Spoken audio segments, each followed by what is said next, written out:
Well, it's a dull and dismal day out there. It's raining. I don't know if you can hear it. I don't know if the microphone's picking it up. So I've decided to come out the shed and mess about on my computer. I do a lot of things in here when I don't just fix things. When the weather's bad, I'll come down here and mess around on the computer, do bits of work, edit some videos. Sometimes I even play a bit of guitar.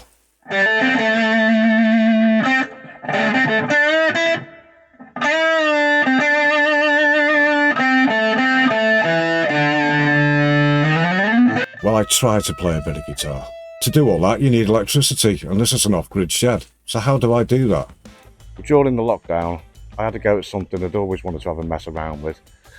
I didn't want to dig a trench and run a cable from the cabin. The base is concrete, so that would have made it really hard. I didn't want to run some conduit over the top of the base, with it being concrete. Could have been an easier option, but then that's a trip hazard and it doesn't look very nice. I didn't want to fly a cable from the cabin over to the shed. I just didn't fancy doing any of that. So I thought, I'll build a solar system.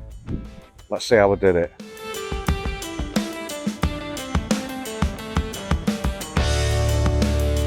So what exactly is going on top of this shed? Let's have a look. I've installed some solar panels. 3 solar panels altogether. Each one is 100 watts. And they're fed back into a solar charge controller in the shed. So let's go and have a look what that's all about.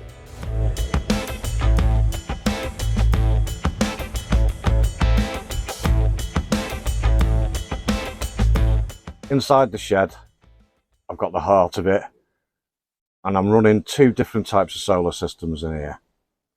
So we'll go through them one at a time. So I'm running 2 different types of solar systems in my shed. And there's various reasons for that.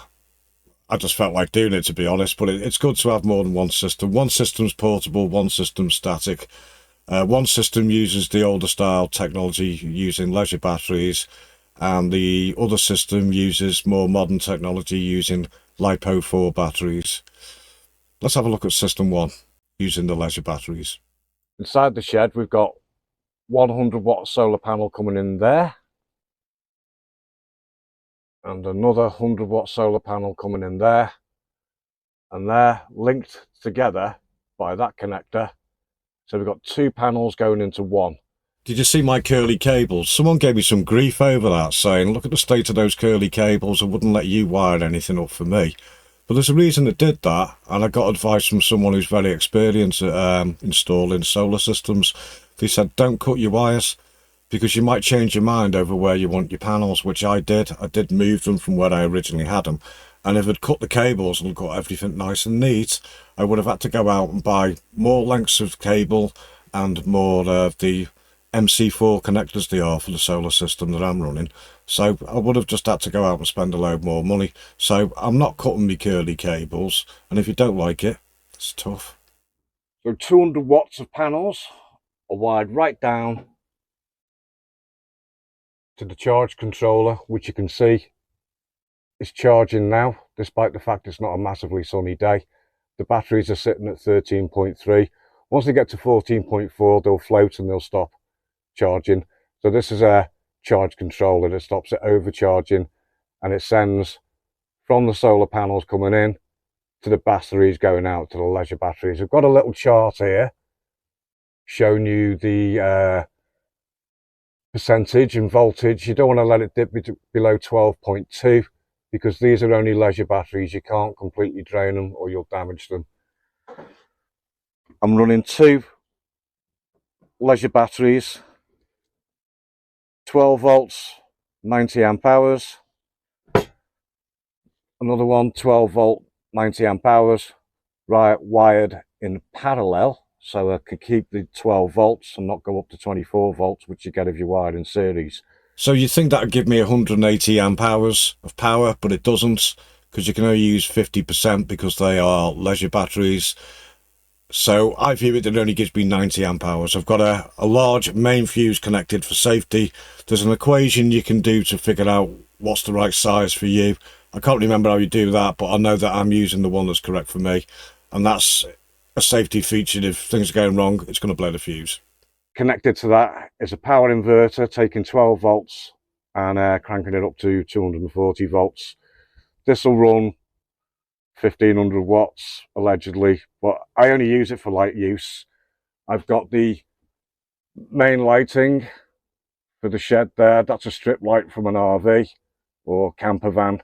It's surprisingly very bright and it only pulls half an amp, so it doesn't. I could leave it on 24/7 and it wouldn't drain the batteries.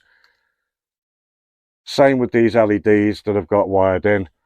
They're little USB 5 volt and they're really bright, surprisingly bright. Alone they'll light up the shed.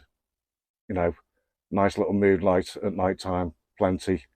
That strip light is LED. It's surprisingly bright. It's 12 volts and it only pulls half an amp. I could leave it on in the shed 24/7 and I wouldn't really see any noticeable drop in the batteries. If it did, something's wrong with the batteries or the system. Very, very bright, surprisingly bright, and it was really cheap to buy. I got it off eBay. I think it was about 12 quid. Second system I'm running in here is a solar generator box. This is 260 watts. That's the maximum it'll handle.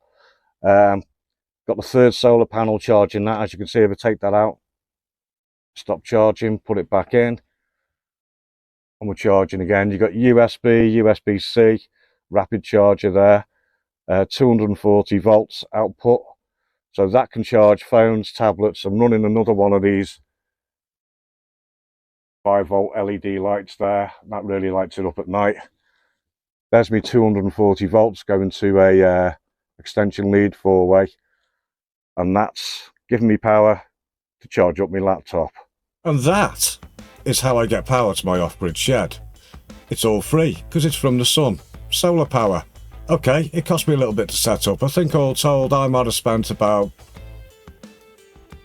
400 quid. That's all the panels, the batteries and the portable LiPo 4 boxes. But I don't get any electric bills and I've been running this system since 2020. Great, innit? I've got lighting, I can work on my computer, surf the internet, answer emails, watch YouTube.